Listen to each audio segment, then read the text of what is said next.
Devotees, thank you so much for joining us today on Friday for this fantastic session that we have, a devotee discussion on verses from Bhagavad-gita. So we are doing chapter number 9 these days, and we will continue reading that and looking and focusing on a verse from that chapter, but after this brief prayer to the spiritual master.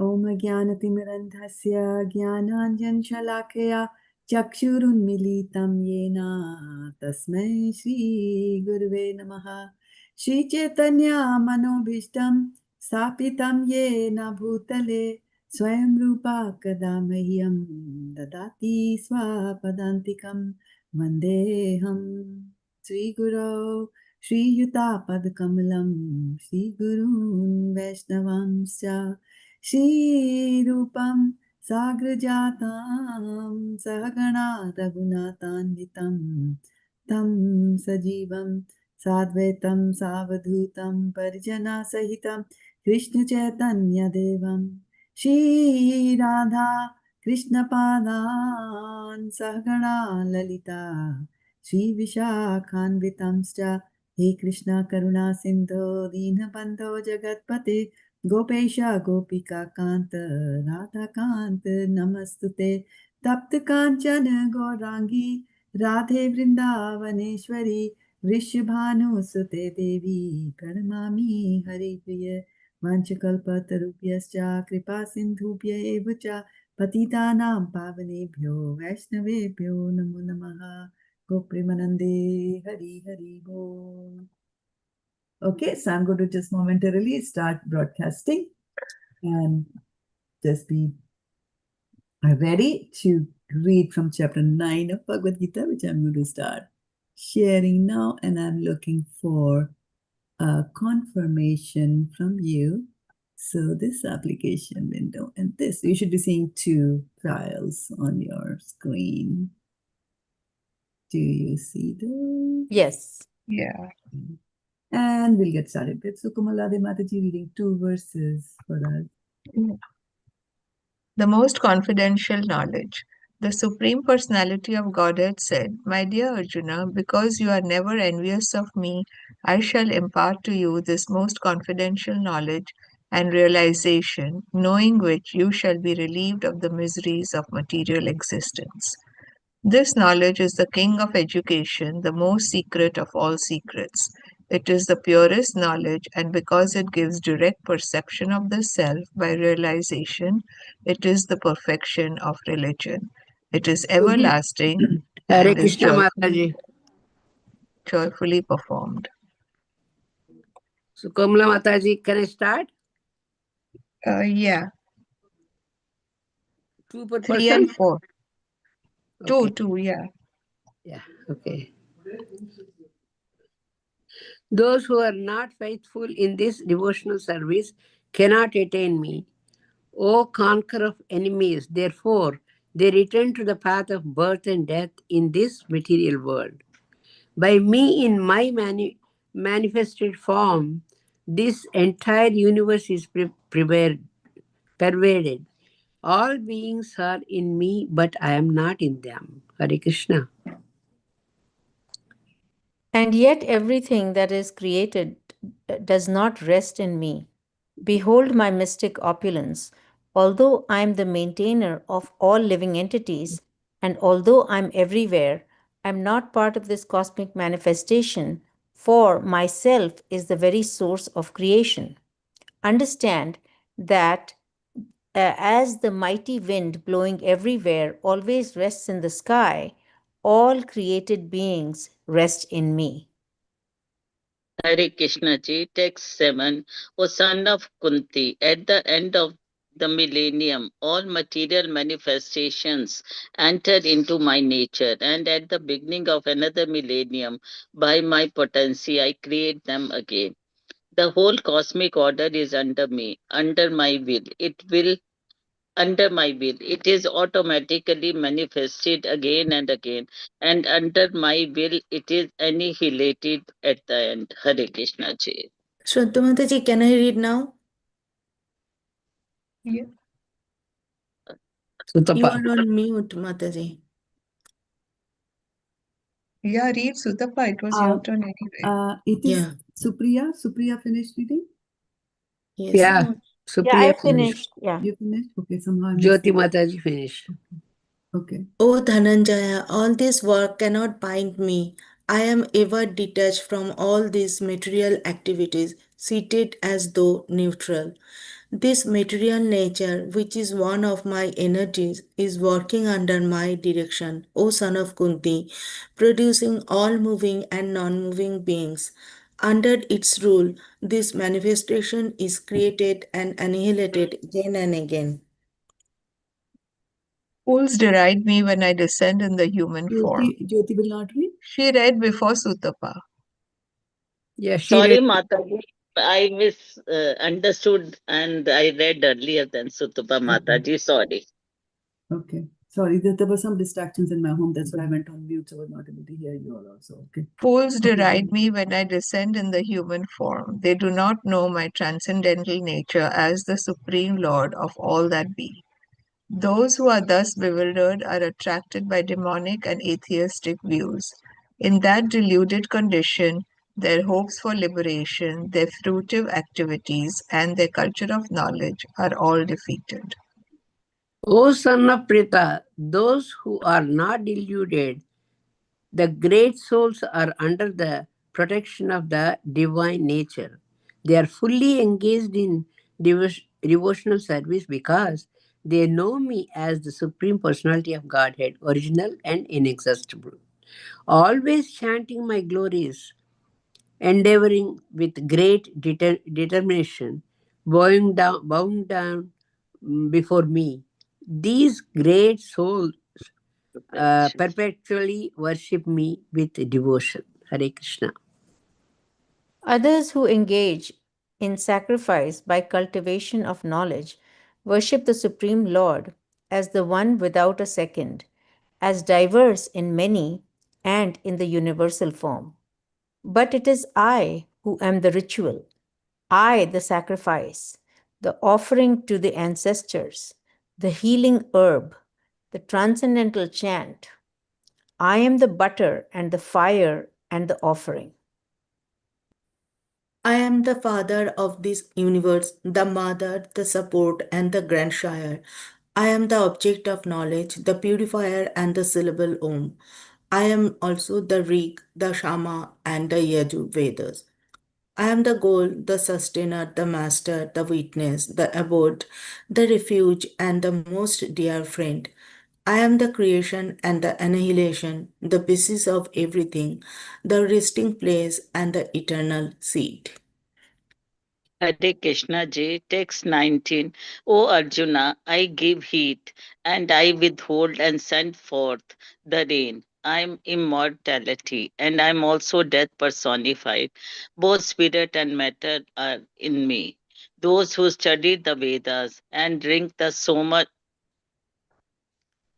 those who study the Vedas and drink the Soma juice, seeking the heavenly planets, worship me indirectly. Worship, worship me indirectly, purified of sinful reactions. They take birth on the poised heavenly planet of India, where they enjoy godly delights. Hare Krishna Ji. When they have thus enjoyed vast heavenly sense pleasure and the results of their pious activities are exhausted, they return to this mortal planet again. Thus, those who seek sense enjoyment by adhering to the principles of the three Vedas achieve only repeated birth and death. But those who always worship me with exclusive devotion, meditating on my transcendental form, to them I carry what they lack and I preserve what they have. Where is it? Those who are devotees of other gods and who worship them with faith actually worship only me, O son of Kunti, but they do so in a wrong way.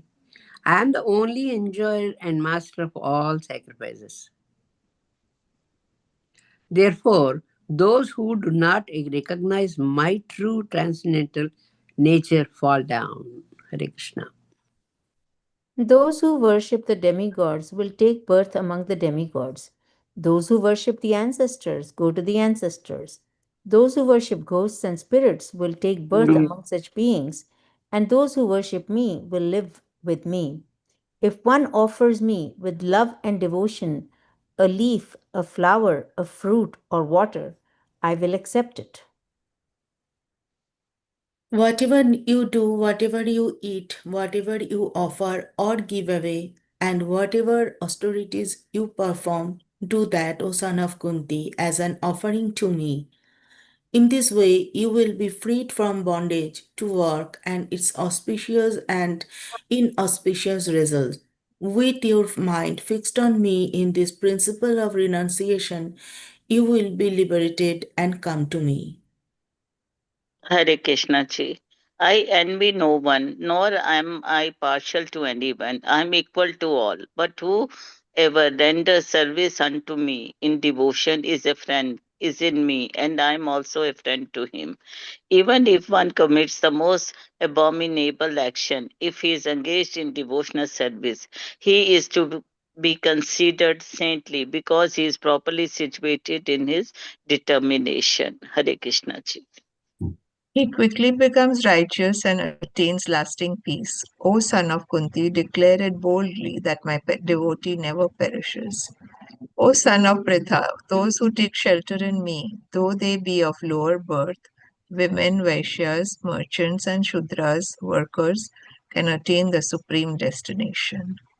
How much more this is so of the religious brahmanas and devotees and the saintly kings. Therefore, having come to this temporary miserable world, engage in loving service unto me. Hare Krishna.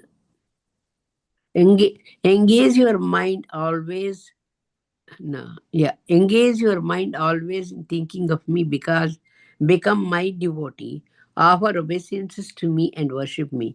Being completely absorbed in me, surely you will come to me. Hare Krishna.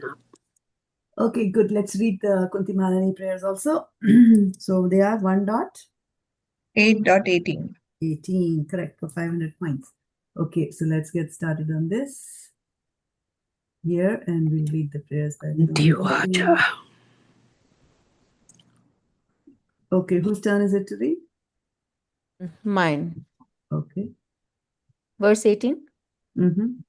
Srimati Kunti said, O Krishna, I offer my obeisances unto you because you are the original personality and are unaffected by the qualities of the material world. You are existing both within and without everything, yet you are invisible to all.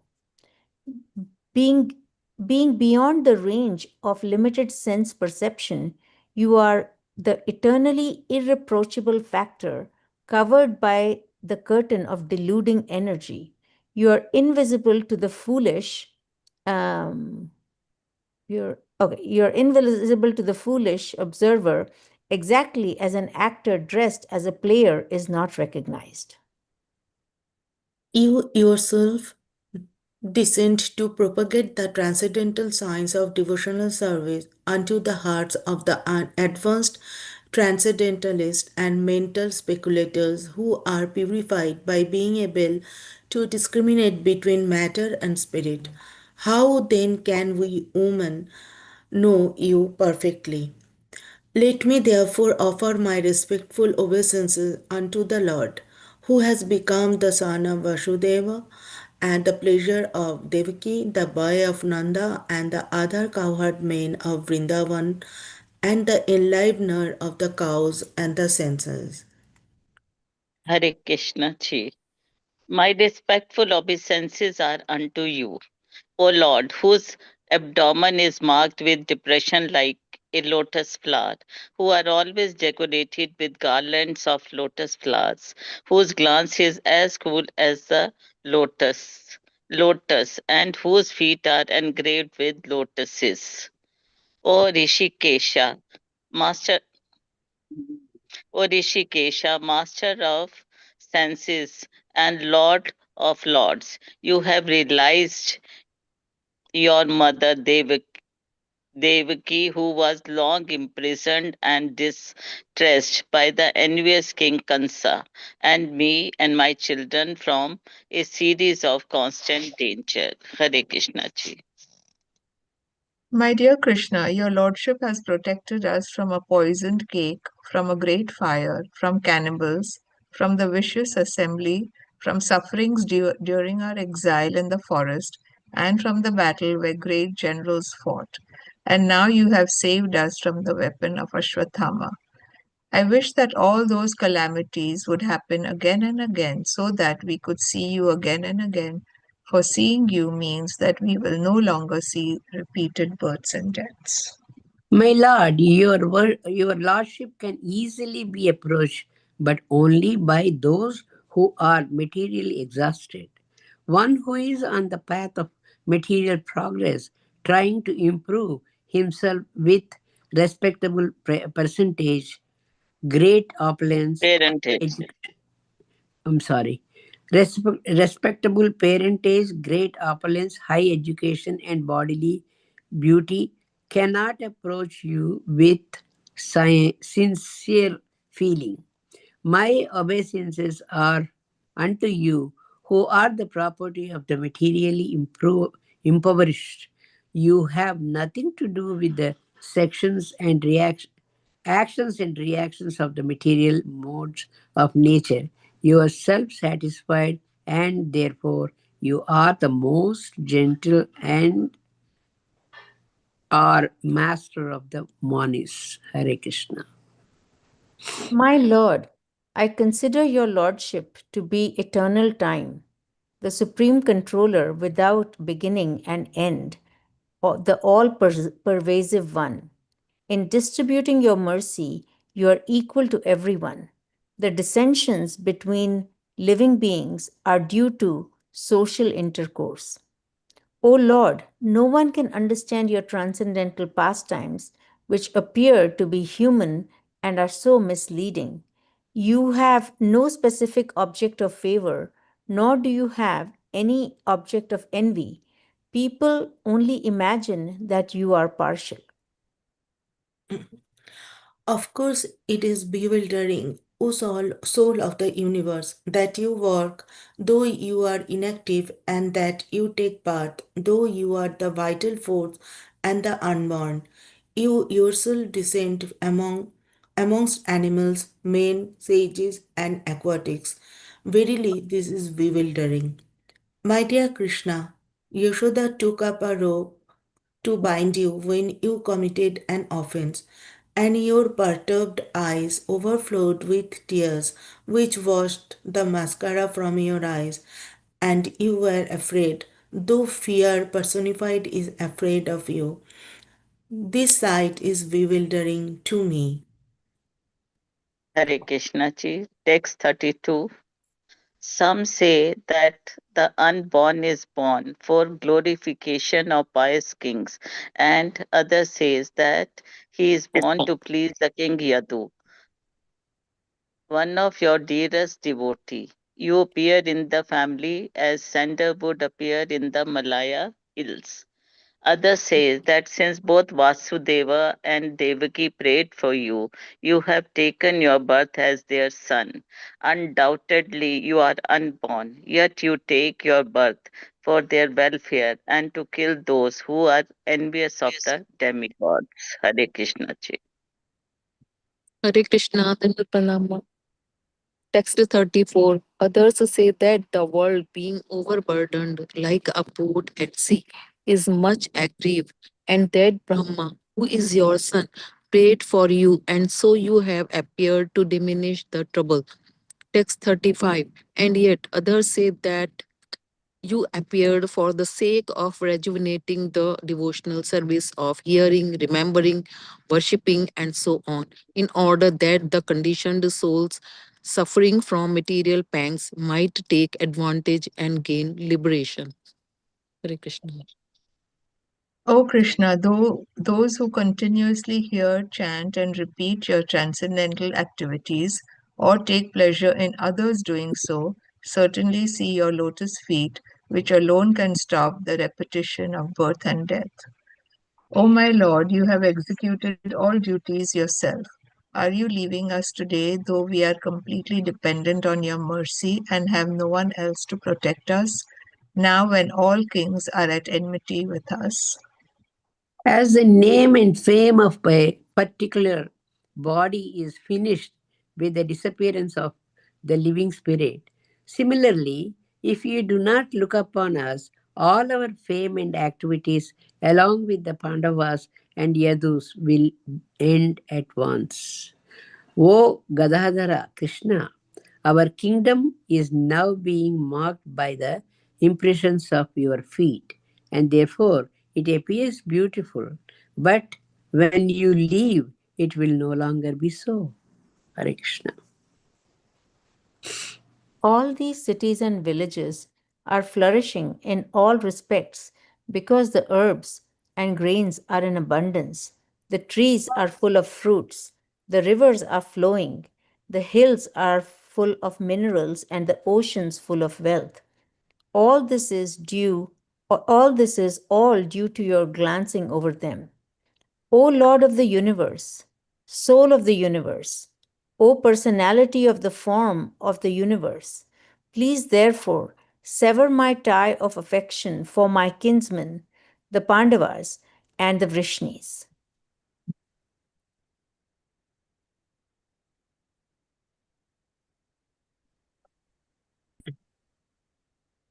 O Lord of Madhu, as the Ganges forever flows to the sea without hindrance, let my attraction be constantly drawn unto you without being delivered to anyone else. O Krishna, O friend of Arjuna, O chief amongst the descendants of Vrishni, you are the destroyer of those political parties which are disturbing elements on this earth. Your prowess never deteriorates. You are the proprietor of the transcendental abode, and you descend to relieve the distress of the cows, the brahmanas, and the devotees. You possesses all mystic powers, and you are the preceptor of the Preceptor. Mataji, preceptor of the entire universe. You are the Almighty God, and I offer you my respectful obeisances. Yeah, preceptor means teacher or guru. So Jagat Guru, we say, right, to Krishna, Jagat Guru. So you are the preceptor of entire universe. Okay, one more verse. Why didn't you finish Hare it? Krishna ji. Okay, go ahead. Sutta Goswami said, the Lord, thus hearing the prayers of Kunti Devi, composed in choice words for his glorification, mildly smiled. Thus, that smile was so enchanting as his mystic power. Haribol. Okay, let's continue on and go into our verse for today, which is Bhagavad-gita 9:26. Very famous verse. Very famous, yes. Okay. Patram puṣpaṁ phalam toyam yo me bhaktya prayacchati tadaham bhakti-upahṛtam aśnāmi prayatātmanaḥ. Patram puṣpaṁ phalam toyam yo me bhaktya prayacchati tadaham bhakti-upahṛtam aśnāmi prayatātmanaḥ. So patram means leaf, puṣpam a flower, phalam a fruit, toyam water, yaha whoever, me unto me, bhaktya with devotion, prayacchati offers, that, aham I, bhakti-upahṛtam offered in devotion, aśnāmi accept, prayatātmanaḥ from one impure consciousness. Translation by Srila Prabhupada ki Jai. If one offers me with love and devotion a leaf, a flower, a fruit, or water, I will accept it. Purport by Srila Prabhupada ki Jai. Okay, so we will continue to read from the purport, and I will just bring it up here as a big purport. So we'll continue reading. So Bodhini Mataji, you read whatever you see, right? Okay, This much. Yeah, this much you read. Yeah. Hare Krishna. Purport. For the intelligent person, it is essential to be in Krishna consciousness. engaged in the transcendental loving service of the Lord in order to achieve a permanent, blissful abode for eternal happiness. The process of achieving such a marvelous result is very easy and can be attempted even by the poorest of the poor without any kind of qualification. The only qualification required in this connection is to be a pure devotee of the Lord. It does not matter what one is or where one is situated. The process is so easy that even a leaf or a little water or fruit can be offered to the Supreme Lord in genuine love, and the Lord will be pleased to accept it. No one, therefore, can be spared from Krishna consciousness because it is so easy and universal. Who is such a fool that he does not want to be Krishna conscious by this simple method and thus attain the highest perfectional life of eternity, blissful bliss and knowledge? Krishna wants only loving service and nothing more. Krishna accepts even a little flower from his beauty. He does not want any kind of offering from a non-devotee. He is not in need of anything from anyone because he is self sufficient, and yet he accepts the offering of his devotee in an exchange of love and affection. To develop Krishna consciousness is the highest perfection of life. Bhakti is mentioned twice in this scroll. Ma. Just give me a second. I will stop here and I'll switch the speaker, but I just need to talk. Okay, thank you.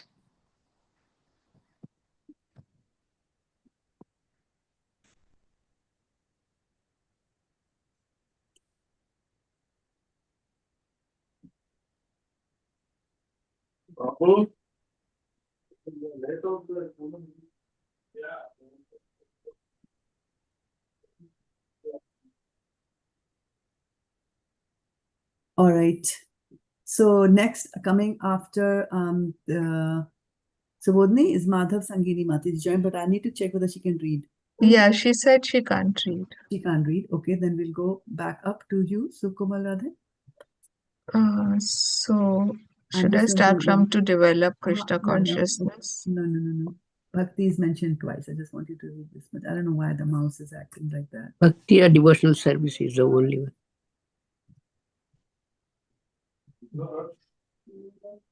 Where she's saying that, where he's saying that Bhakti is mentioned twice, right? Okay. Yeah. Start from here, Mataji, and go till the end of this. Yeah, end of this paragraph. Okay.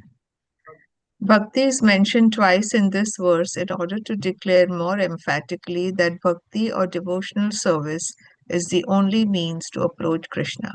No other condition, such as becoming a brahmana, a learned scholar, a very rich man, or a great philosopher, can induce Krishna to accept some offering. Without the basic principle of bhakti, nothing can induce the Lord to agree to accept anything from anyone. Bhakti is never casual. Causal.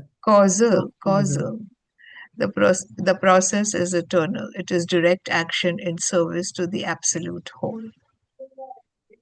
Here, Lord Krishna, having established that he is the only enjoyer, the primeval Lord, and the real object of all sacrifices offerings, reveal what types of sacrifice he desires to be offered. If one wishes to engage in devotional service to the Supreme in order to be purified and to reach the goal of life, the transcendental loving service of God, then one should find out what the Lord desires of him. One who loves Krishna will give him whatever he wants, and he avoids offering anything which is undesirable or unasked. The meat, fish, and eggs should not be offered to Krishna if he is. We'll stop here. When I put a blue color on the word, that's how much we're going to read. Right? We'll give a chance to the next person. Thank you, Mataji. Okay. Thank you. Supriya, Mataji. Yeah. Okay, you if he desired such things as offerings, he would have said so. Instead, he clearly requests that a leaf, fruit, flowers, and water be given to him. And he says, of this offering, I will accept it. Therefore, we should understand that he will not accept meat, fish, and eggs. Vegetables, grains, fruits, milk, and water are the proper foods for human beings and are prescribed by Lord Krishna himself. Whatever else we cannot eat, whatever else we cannot whatever Yeah. else we eat cannot be offered to him, since he will not accept it. Thus, we cannot be acting on the level of loving devotion if we offer such foods. Do you want me to continue reading or give others a No, chance? let's give others a chance there. That's Vaishnava behavior, which we are trying to inculcate. Okay.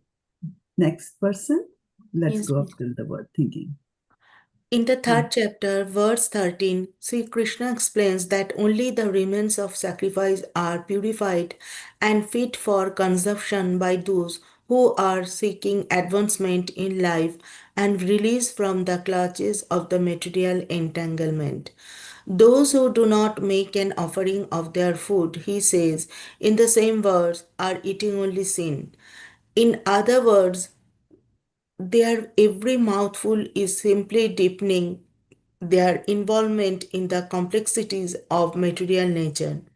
But preparing rice, simple vegetable dishes, offering them before the picture or deity of Lord Krishna, and bowing down and praying for him to accept such a humble offering enable one to advance steadily in life, to purify the body, and to create fine brain tissues which will lead to clear thinking.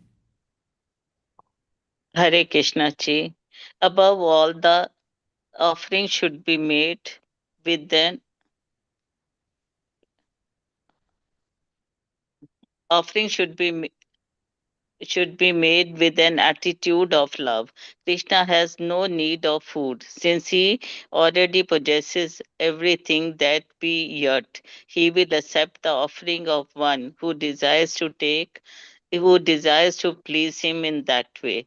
The important element in perception is serving and in offering is to act with love for Krishna. The impersonalist philosopher who wished to maintain that the absolute truth is without senses cannot comprehend this verse of Bhagavad Gita.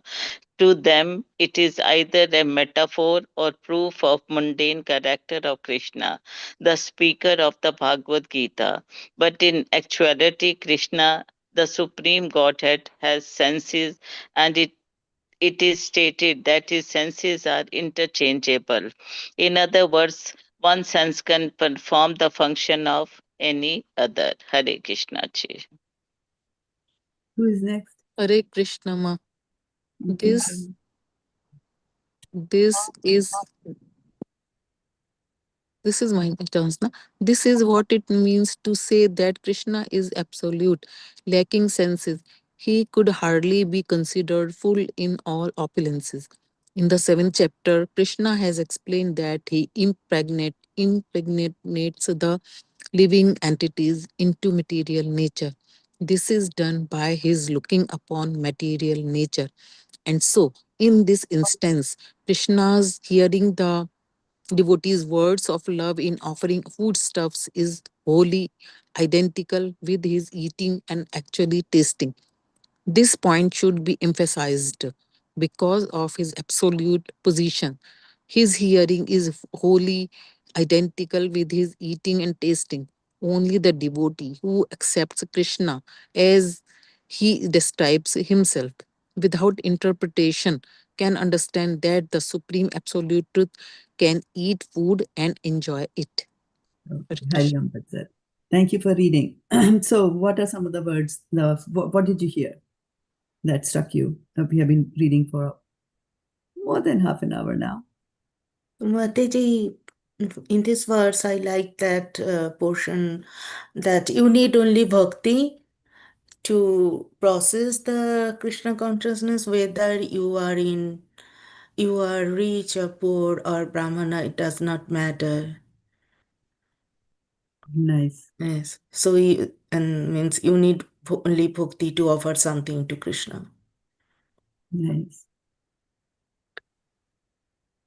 What else did others hear? I like the last one, Mataji. That he eats the non-vegetarian whatever he says.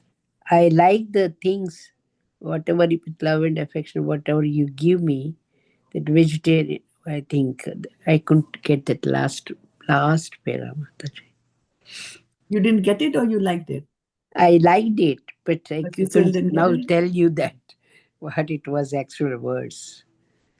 So, Okay. I think what is so unique and yeah. beyond our imagination is that his senses are interchangeable. Like we can Yes. only see with our eyes and hear with our ears, but Krishna can use his senses interchangeably. I like that part very much. It's a very interesting point that you bring up here.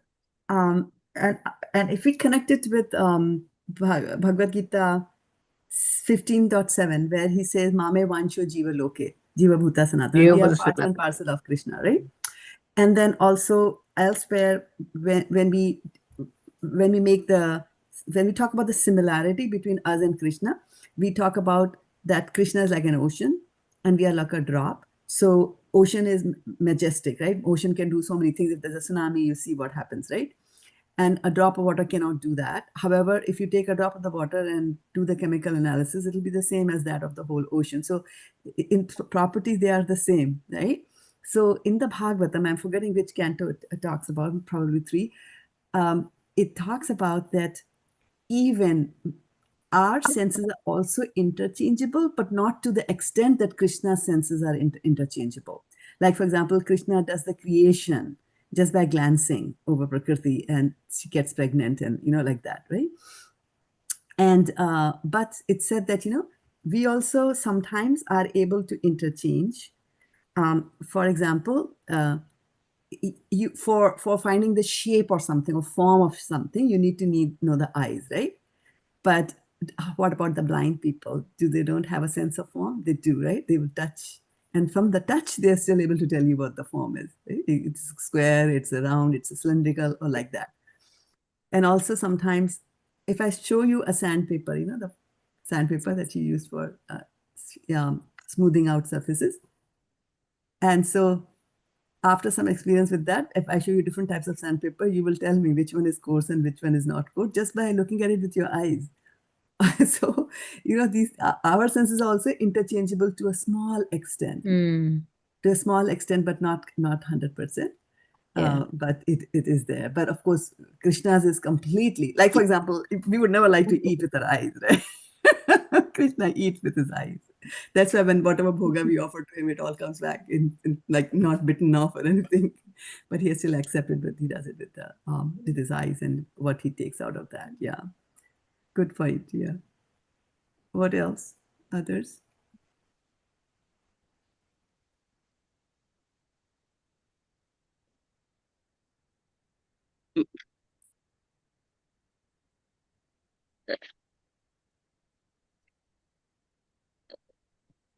Anybody else saw anything else in what we read so far?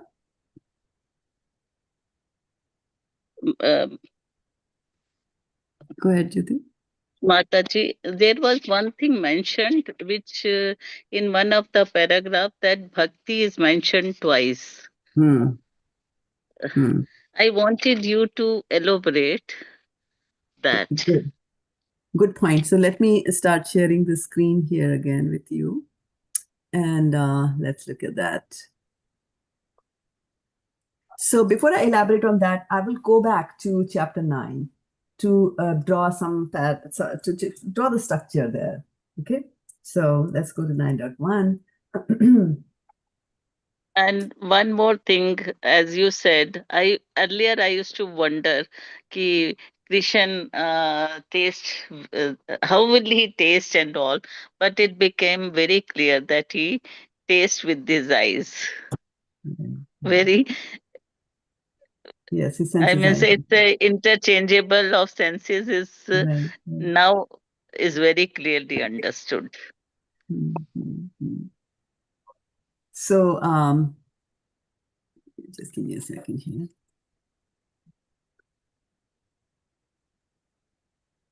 I'm just trying to bring up another verse here. When I bring this verse, you will...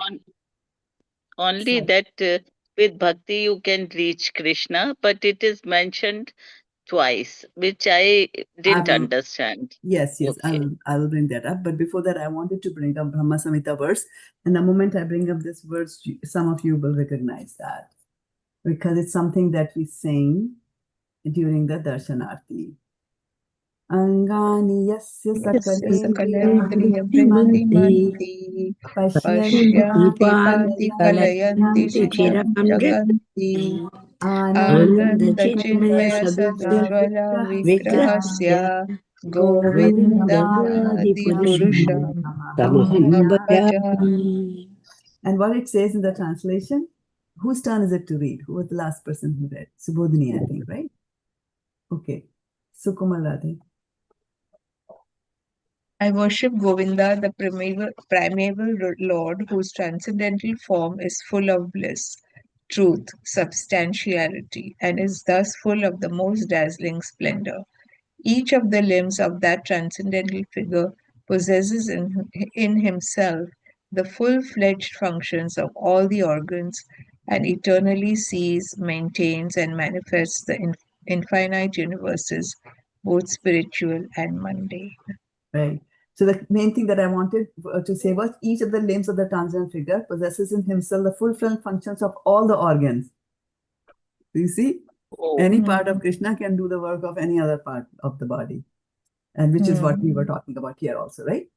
Then continuing on to address the question or the doubt that Jyoti Mataji had raised, I first want to go to the structure of Bhagavad-gita, chapter number 9, right? Where he's saying that I'm giving you guhyatamam, right? We started with that. I'm going to impart you the most confidential knowledge, and that's what the chapter is called, is the most confidential knowledge, right? And then over here he starts talking about his magnificence, right? Everything rests in him, air is controlled by him, sky, everything is like that, right?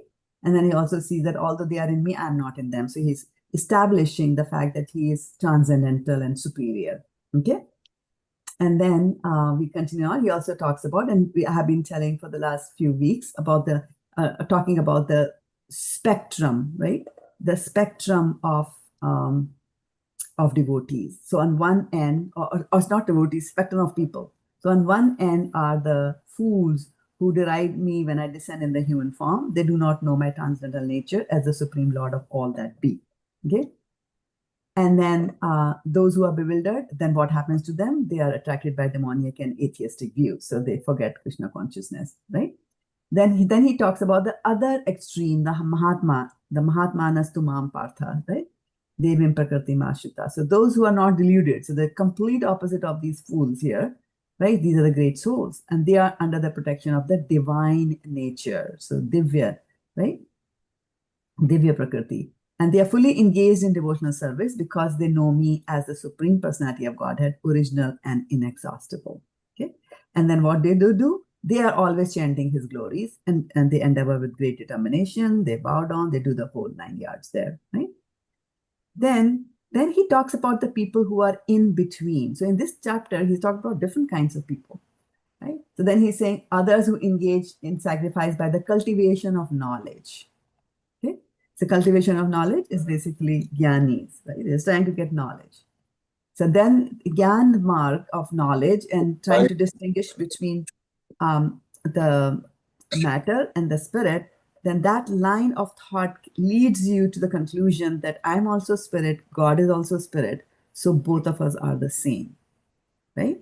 So that's a little dicey path to be walking on, but he's just saying that, those who are doing that, cultivating knowledge, they worship the Supreme as the one without a second, as diverse in many, and in the universal form. So there are many, there are others also, as diverse in many, spread all over the world, right? Like the Devtas.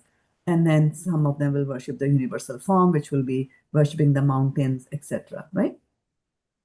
And then he goes and he talks about a little bit more about himself. I'm the sacrifice, I'm the mother, father, support, grandfather, witness, abort, all that verses that we have done, right?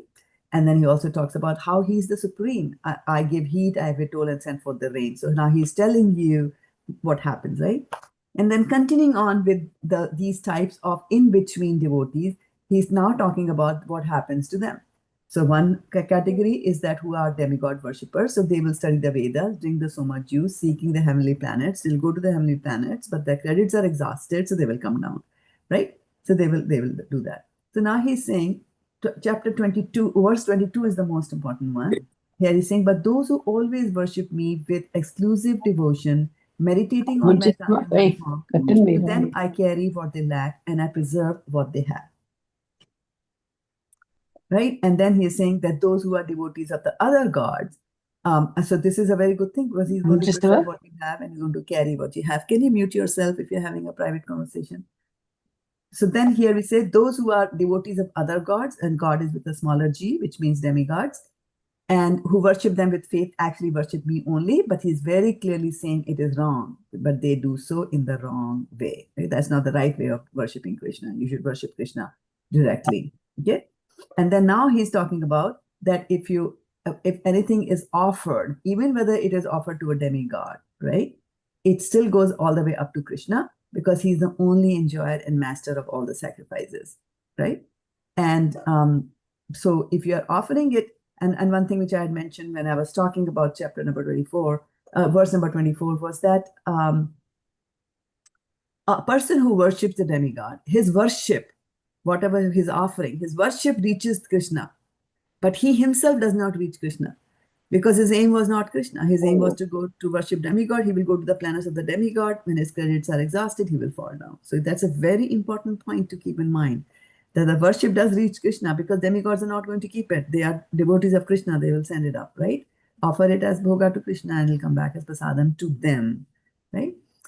And so now he's saying those who do not understand my true transcendental nature fall down. Okay.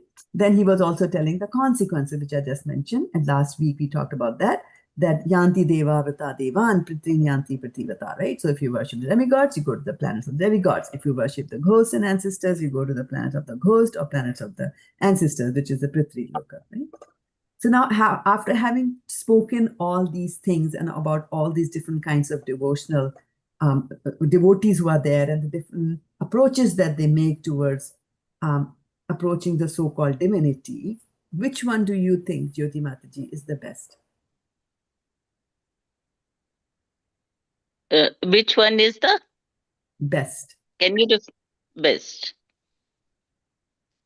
Those who worship directly to Krishna. Correct, right? Those who worship. So that's a very important point, right? It's a very important point that you should be a bhakta of Krishna, right?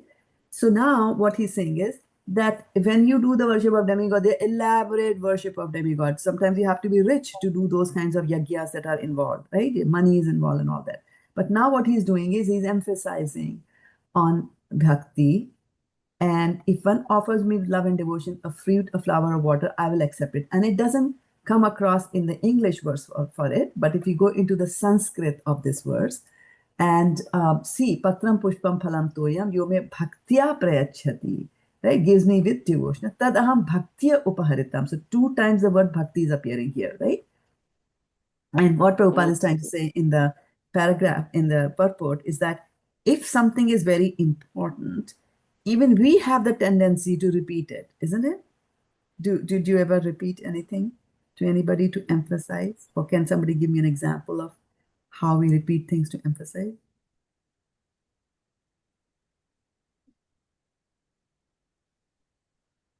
Maybe a verse from Shastra. Mataji, the verse Manmanabhava Madbhakto is also repeated twice in Bhagavad-gita. It is repeated twice, yes. So that he's repeating the fact that you should be his bhakta. Very good. I'm also, and give me an example from real life, talking to your children, talking to your spouse, talking to your customer, to boss, anybody you're talking to. Do you ever repeat words to emphasize? Yes. Yes. Give me an example. Any example? You don't want to share examples on internet?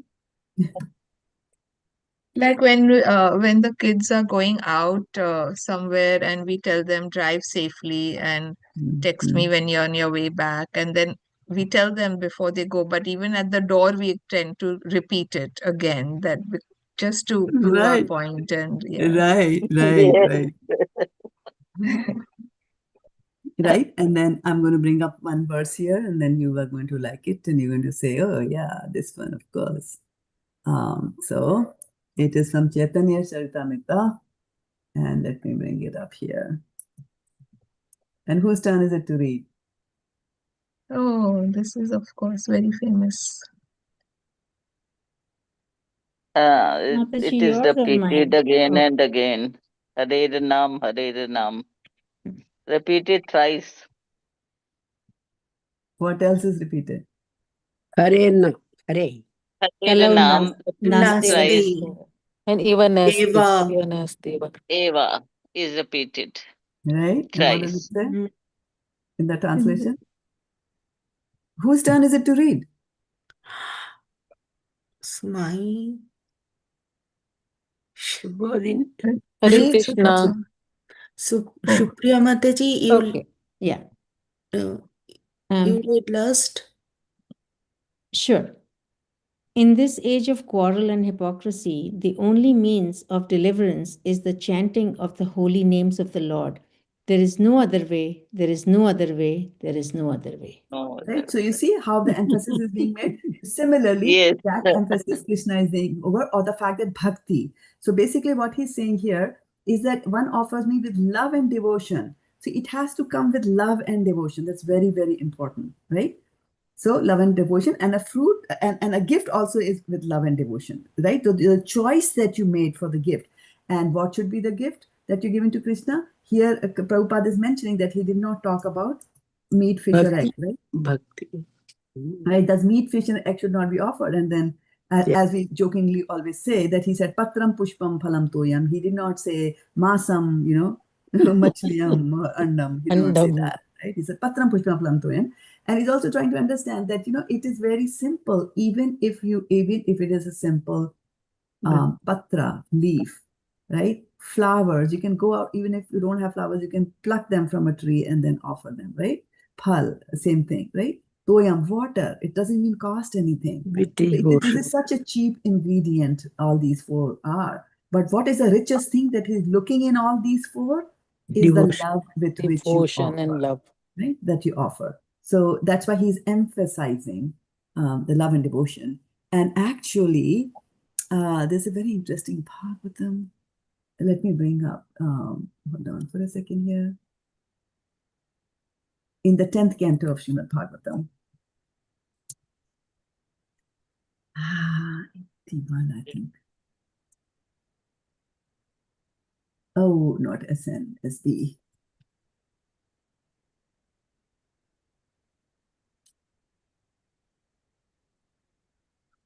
Yeah, the Sudama, right? Okay, so let's read. Whose turn is it to read? It's Mataji. Hmm? The Okay. Lord blesses the Shuddhama Brahmana. Yeah, This read chapter. up till here, okay? Up till this one. Go ahead. Oh.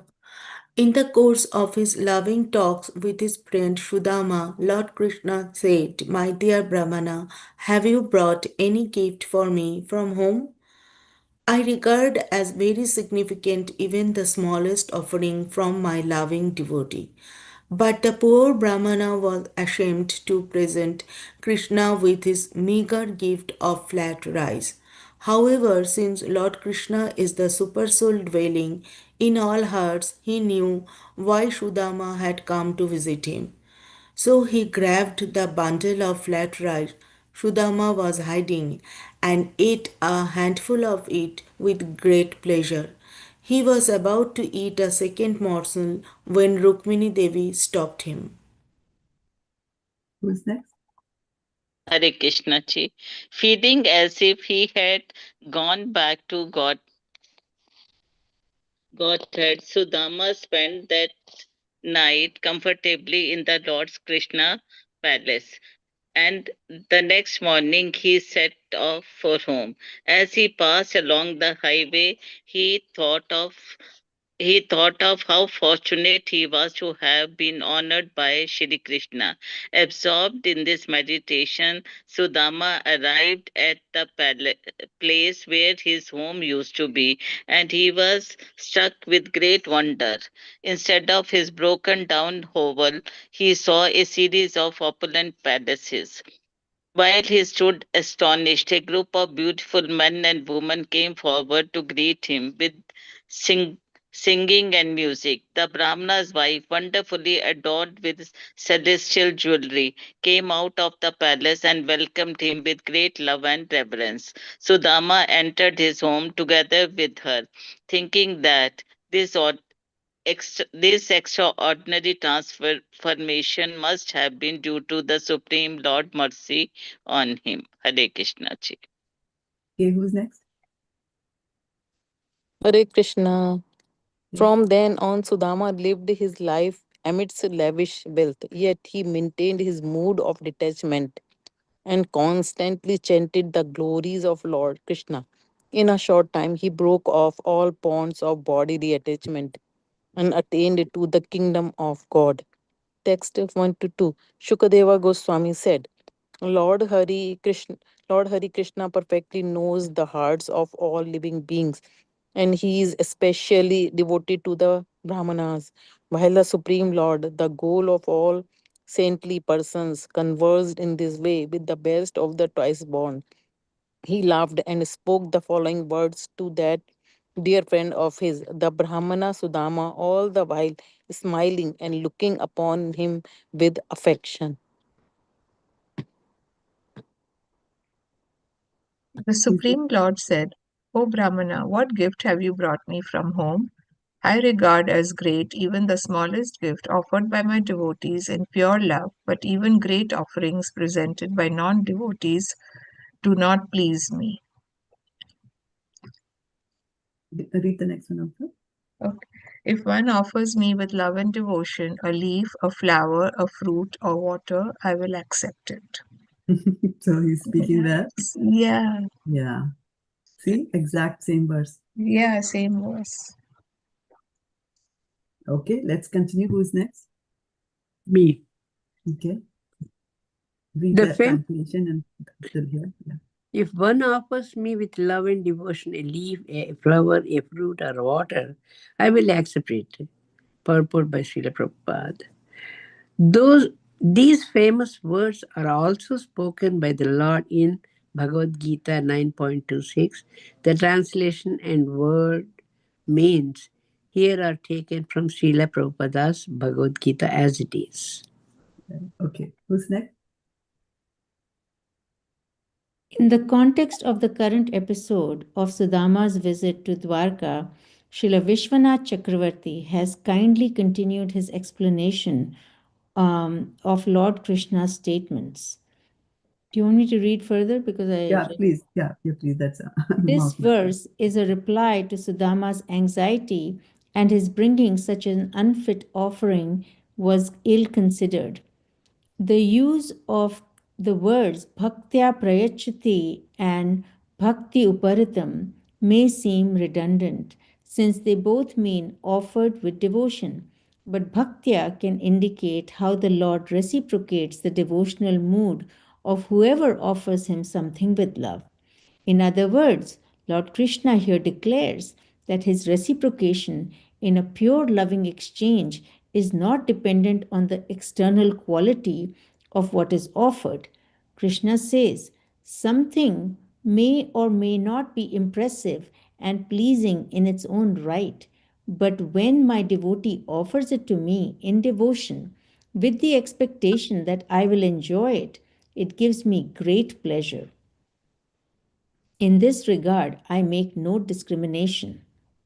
Do you want me to stop here, Mataji? Yeah, we can stop there. Yeah, thank you. Okay, why don't you finish the paragraph?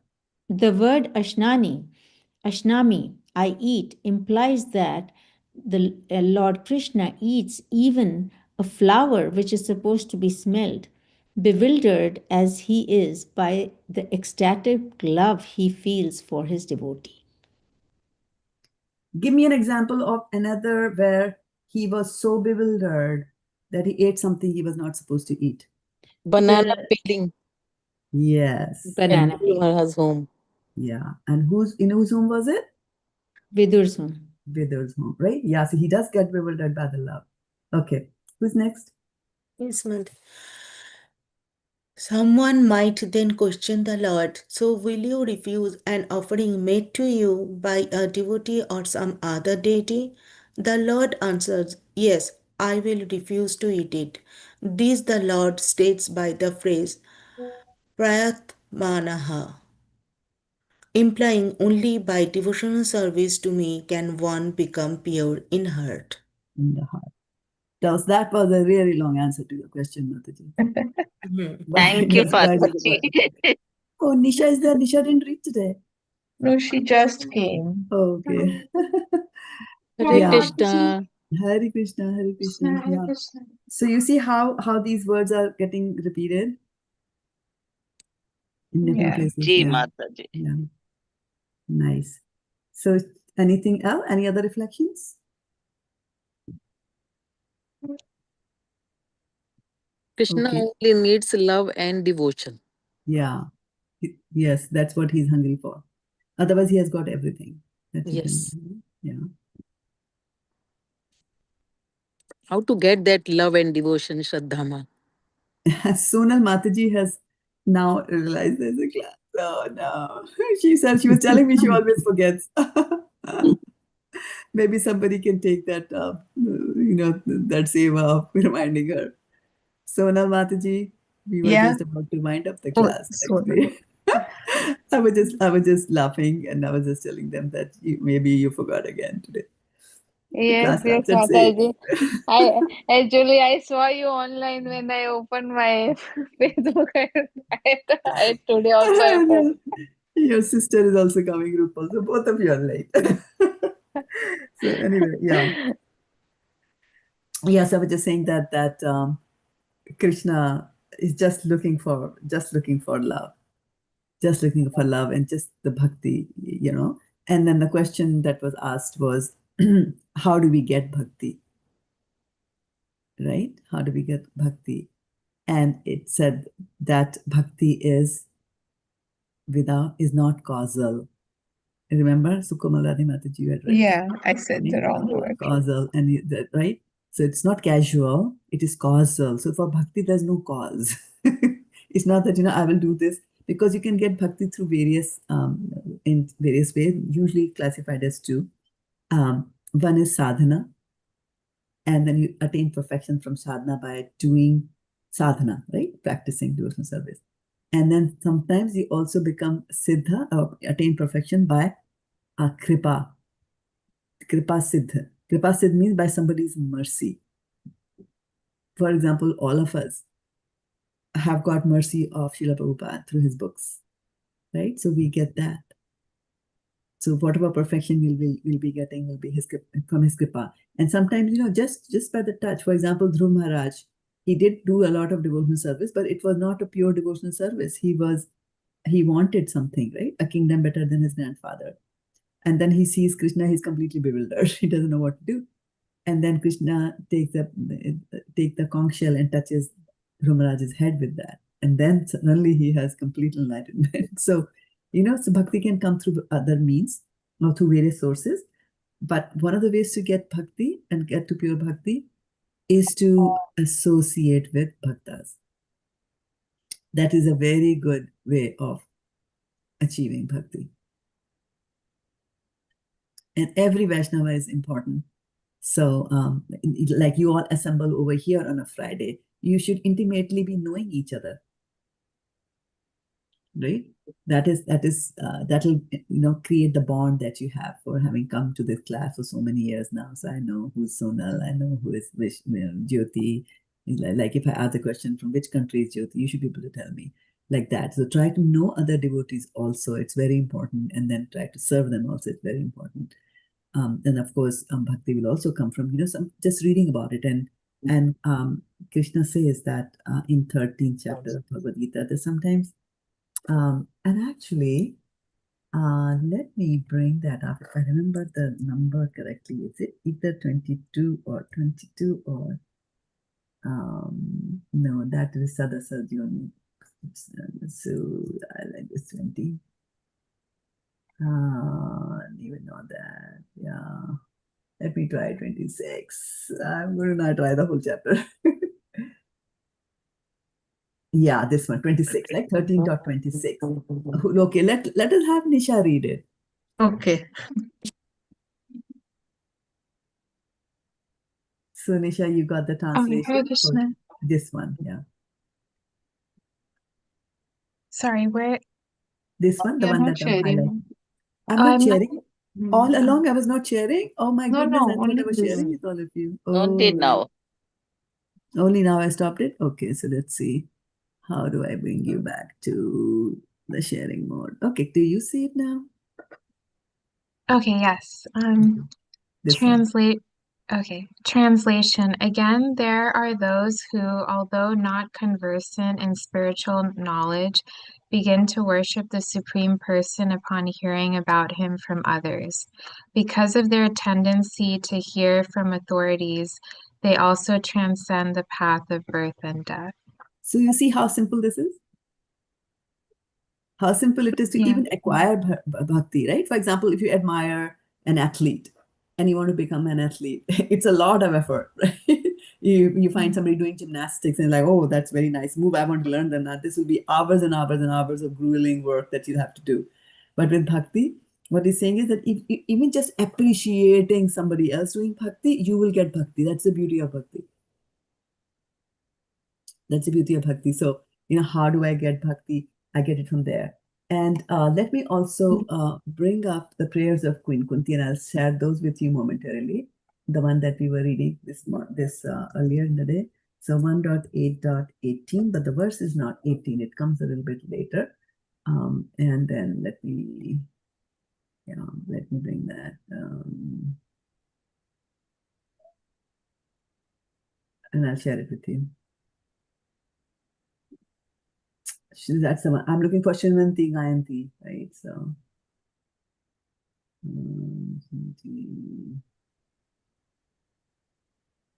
okay, after repeated birth in there.